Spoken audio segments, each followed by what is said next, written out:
Hi guys, good morning.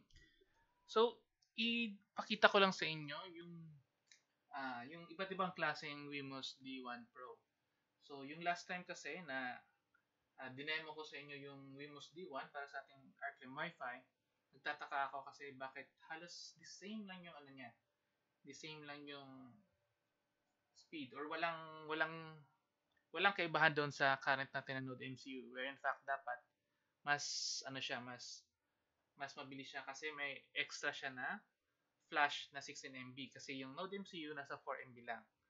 So, kita ko muna sa inyo kasi dumating na po yung in-order ko kasi na na totoong Demus na Wemos D1 Pro. So, papansin niyo, ito yung silang dalawa. Nabili ko siya sa Shopee.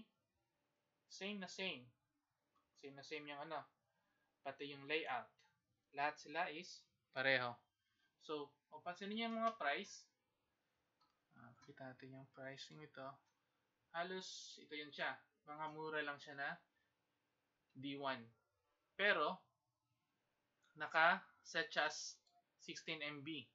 So, marami pang mga D1 Pro dyan na sinasabi na lang 16 MB, pero in fact, 4 MB lang siya. So, paano ko po nalaman na 4 MB?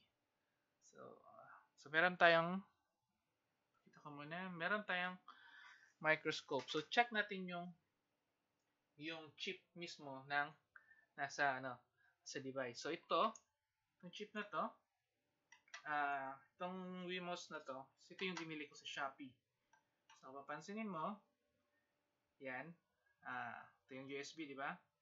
Yan yung ito yung sa USB serial, then ito yung USB. So ito yung sa flash chip niya. So check natin kung ano yung nakasulat. So XMC QH32B HIG. So, nakalagay pa lang dyan, 32. So, ibig sabihin, sa 32 Mbit lang yan. Or, search natin para mas sure. So, yan. Ito yan. QMC QH32BHIG. So, kung papansinin mo, flash memory siya. Pero, check natin yung kanyang datasheet. So, ito yung na-research ko na datasheet. So, papansinin nyo, same lang siya. 32 BHIG, nasa 32 megabit lang. So, pag 32 megabit, convert natin, 32, yan, mag-equivalent lang siya sa 4 MB. So, 4 MB lang tong chip na to. Yan. So, ito naman yung sa ating binibenta na product na ito yung, kung papansin nyo, halos same lang yung nila. Same yung setup, pero ito yung chip na nakalagay sa akin. So, T25S128. Papansin nyo, naka 128 na yun siya. So, check natin dito yung, yan, T25S, meron siyang 128 bit. So, merong datasheet dito.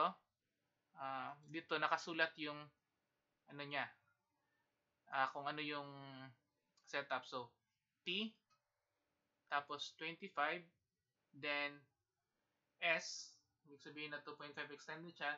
Tapos itong 128 na to, is ito yung value ng device density. Ito siya is naka 128 Mbit. So, yung 128 Mbit is equivalent siya sa 128 megabits is equivalent siya sa 16 MB. So, yun guys. Take note. Halos same lang sila.